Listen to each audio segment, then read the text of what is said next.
Sejam muito bem-vindos, irmãos e irmãs, a mais esse nosso momento de culto. Que Deus, Pai, Filho e Espírito Santo estejam com todos nós nesse momento em que queremos meditar na palavra de nosso Deus e nosso Senhor. Amém. Meus amados irmãos e irmãs, a leitura que servirá de base para a nossa reflexão de hoje se encontra em Mateus, capítulo 13, dos versículos 24 a 30 e em seguida do 36 ao 43. Evangelho de Mateus, capítulo 13, versículos 24 a 30 e em seguida 36 a 43. Hoje, de forma especial, o nosso irmão Oséias, de Rio Verde, vai fazer a leitura para nós nesse momento. Segue o Evangelho para o dia de hoje. Está em Mateus, capítulo 13, versículo 24 até o versículo 30 e depois do 36 até o 43. O joio. Jesus contou outra parábola. Ele disse ao povo: O reino do céu é como um homem que semeou sementes boas nas suas terras. Certa noite, quando todos estavam dormindo, veio o inimigo e semeou no meio do trigo uma erva ruim, chamada joio, e depois foi embora. Quando as plantas cresceram e se formaram as espigas, o joio apareceu. Aí os empregados do dono das terras chegaram e disseram: Patrão, o senhor semeou sementes boas nas suas terras. De onde será que veio este joio? Foi algum inimigo que fez isso, respondeu ele. E eles perguntaram: Senhor, quer que a gente arranque o joio?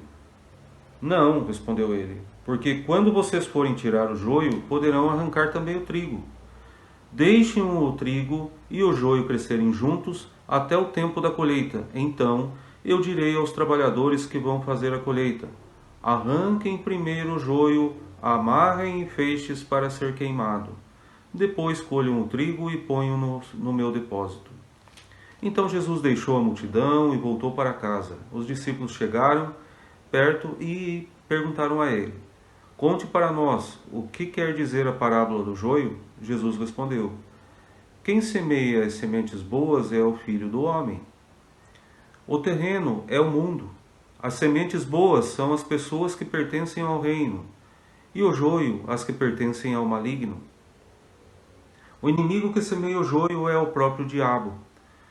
A colheita é o fim dos tempos, e os que fazem a colheita são os anjos.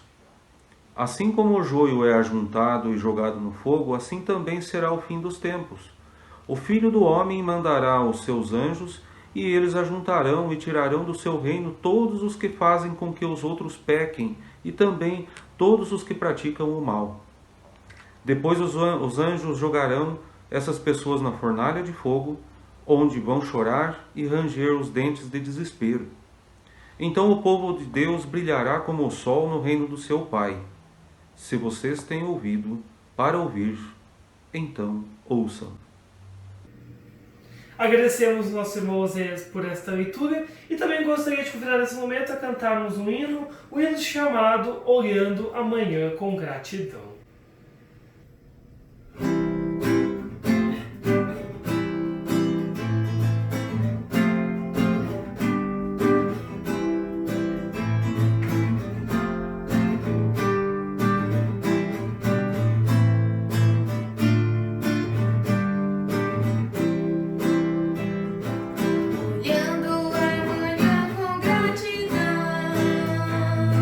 Cantando samba alegre.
Amados e queridos irmãos e irmãs, eu não sei dizer se algum de vocês que está me assistindo nesse momento alguma vez já plantou trigo, mas eu acredito que vocês devem conhecer o trigo, já devem ter visto alguma plantação de trigo, não é mesmo?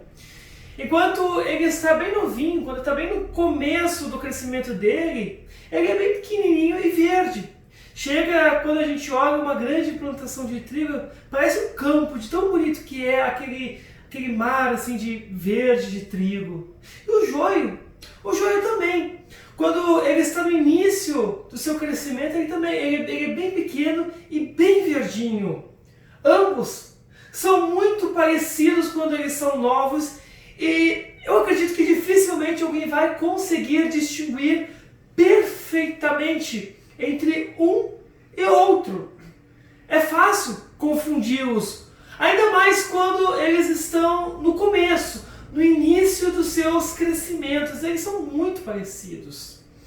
Jesus, meus amados irmãos, conta essa parábola que nós acabamos de ouvir, do joio e do trigo, logo após ele contar a famosa parábola do semeador, explicando então aos seus discípulos, depois em particular, que o trigo e o joio são as pessoas que estão nesse mundo, crescendo juntas, e que no dia do juízo final serão então separadas.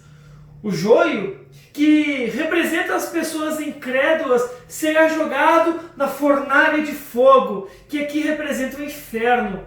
E o trigo são as pessoas que têm fé em Cristo Jesus, e elas serão levadas ao reino de Deus. Mas podemos nos perguntar ao ouvirmos desta parábola, qual a relevância desta parábola para nós? Afinal de contas, nós, cristãos, não somos com certeza o trigo? Pois se, digamos, cumprimos o nosso dever cristão, não somos por isso considerados, com certeza, trigos do Senhor e por isso estamos garantidos 100% no céu? Não deveríamos apenas nos preocupar em expulsar o joio de nosso redor e seguirmos a nossa vida nos caminhos de Deus, tirando todo esse joio que está ao nosso redor? Bem, meus amados irmãos, eu gostaria de falar duas coisas a respeito disso. Primeiramente, devo dizer que sim, nós somos o trigo, mas também nós somos o joio. No começo, no mundo, que é o campo do Senhor, foi somente plantado o trigo, que era Adão e Eva. Porém, Satanás, o diabo, plantou no coração de Adão e Eva, a semente do pecado, a semente do joio.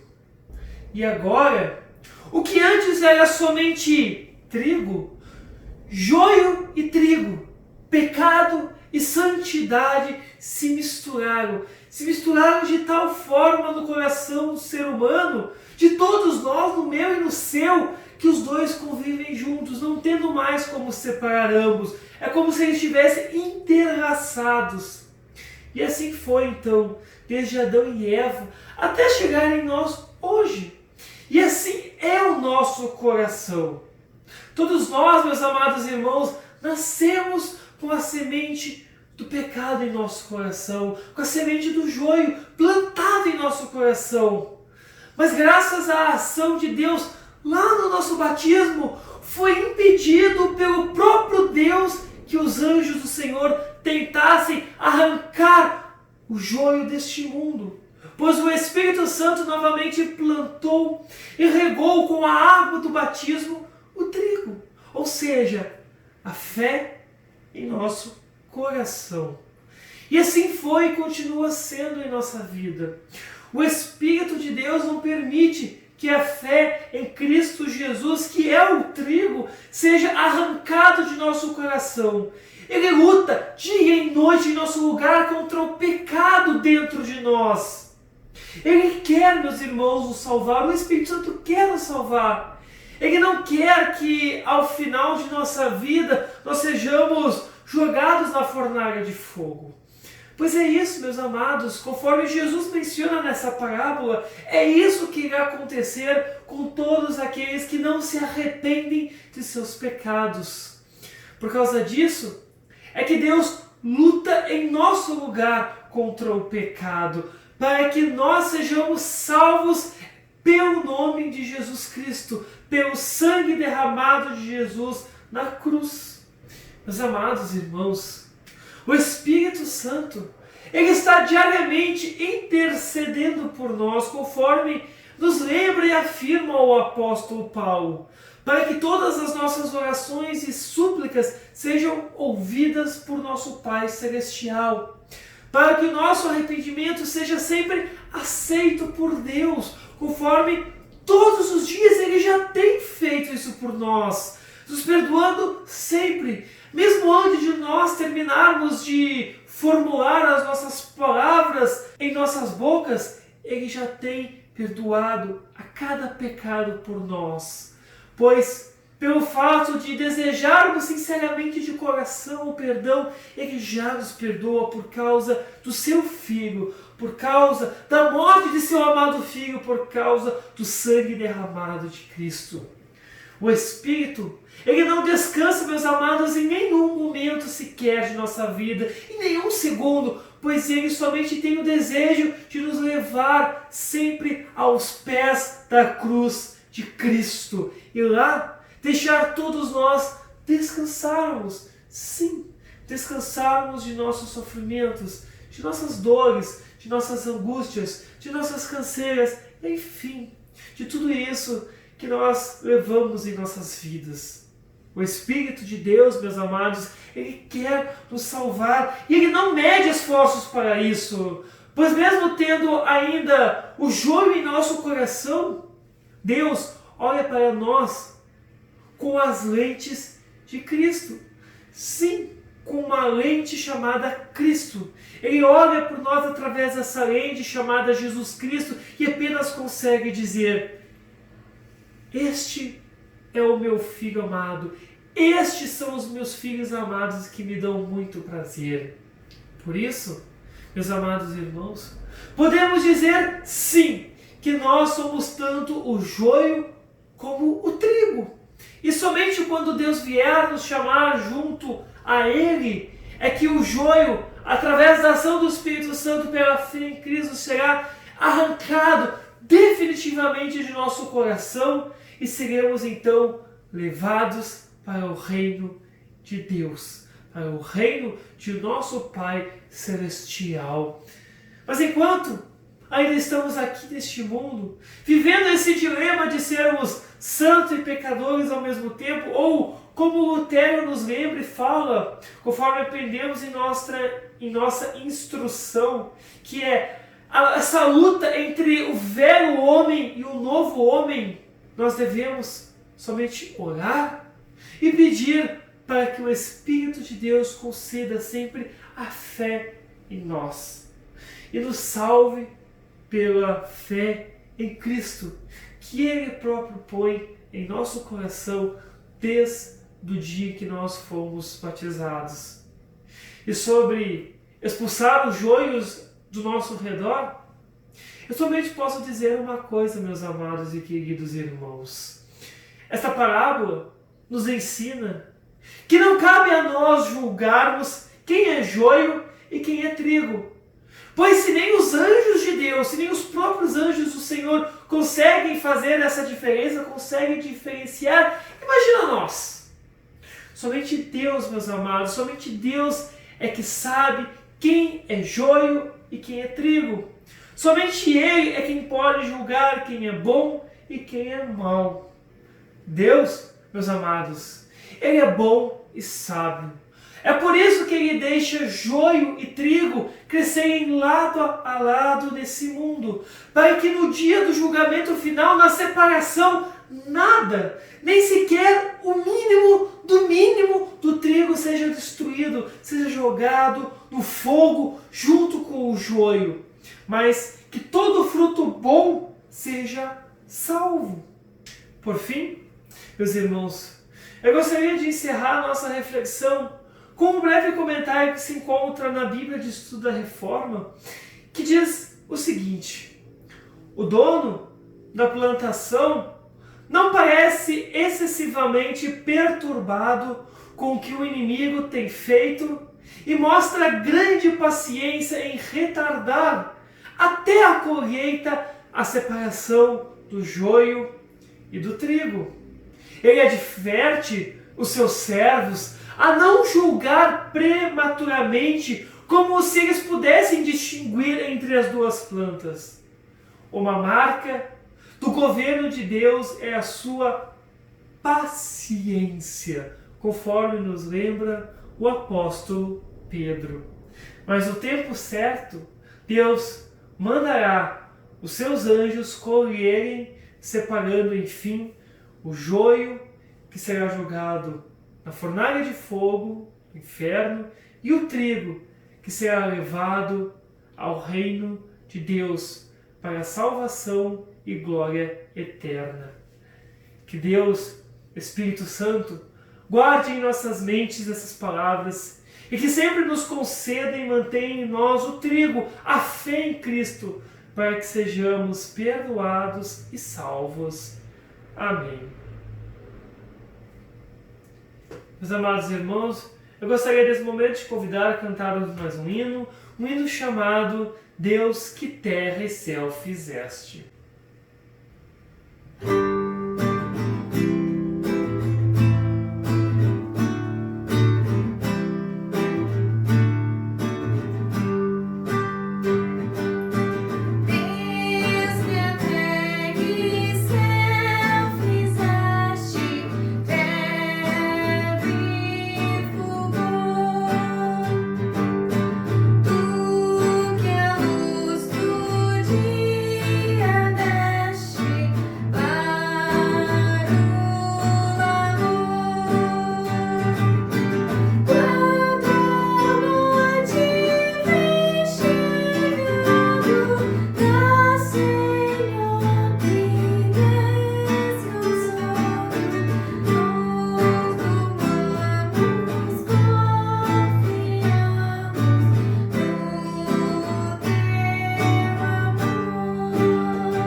Bem, meus amados e queridos irmãos, eu gostaria então de convidar nesse momento a juntarmos nossas mãos e orarmos ao nosso Pai Celestial.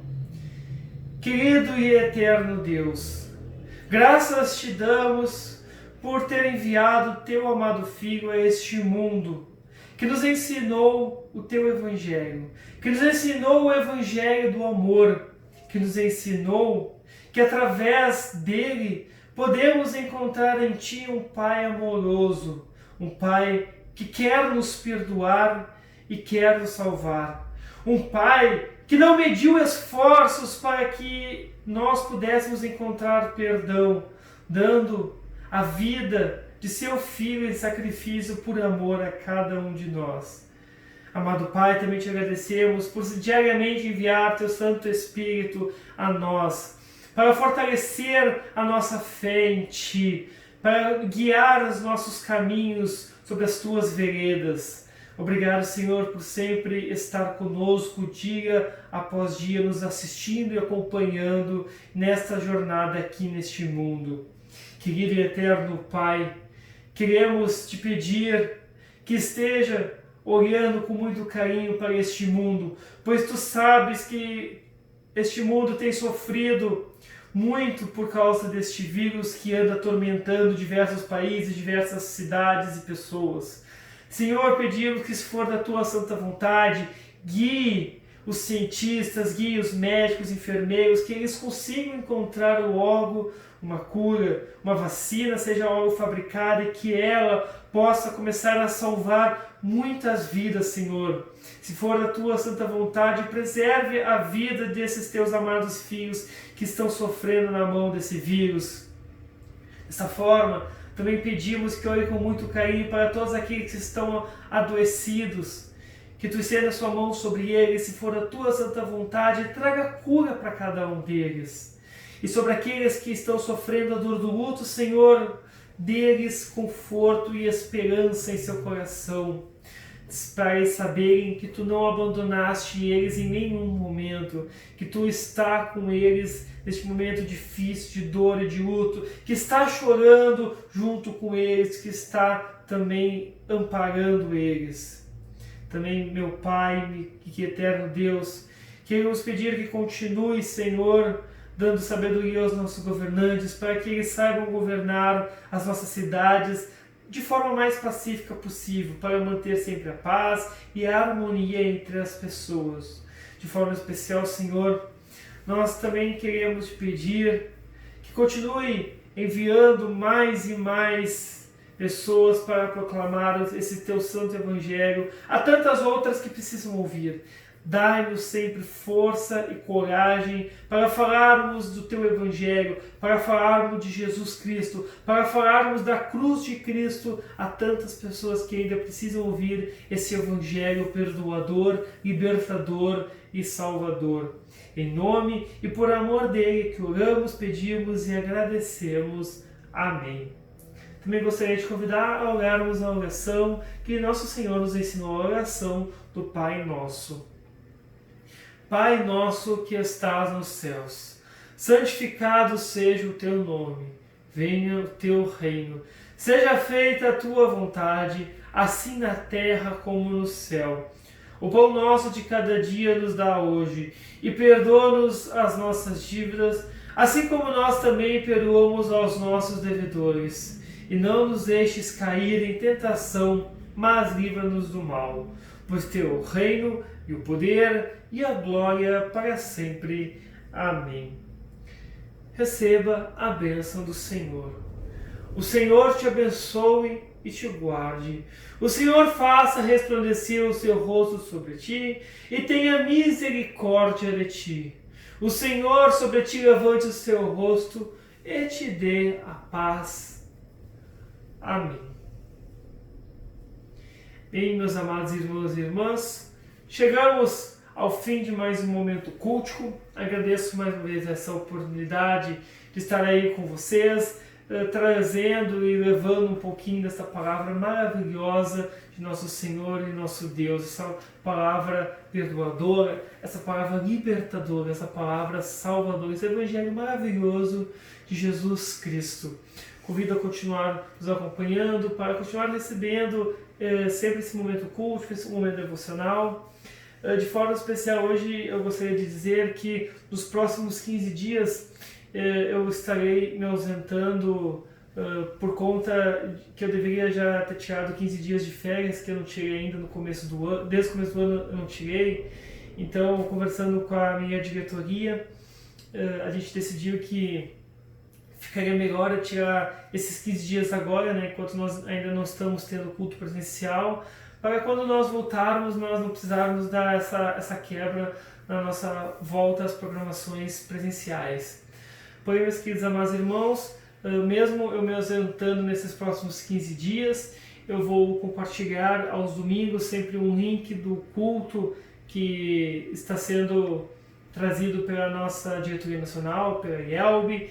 Eu vou compartilhar para que vocês possam também acompanhar culto de outras congregações aí que estão representando a Igreja Nacional aos domingos. E também nas quartas-feiras, no nosso momento devocional, eu também estarei compartilhando com vocês um estudo, algum outro estudo de um colega meu, para que vocês também não fiquem ausentes desse momento tão bom de devoção, de estudo da Palavra de Deus durante a semana e também do culto ao final de semana.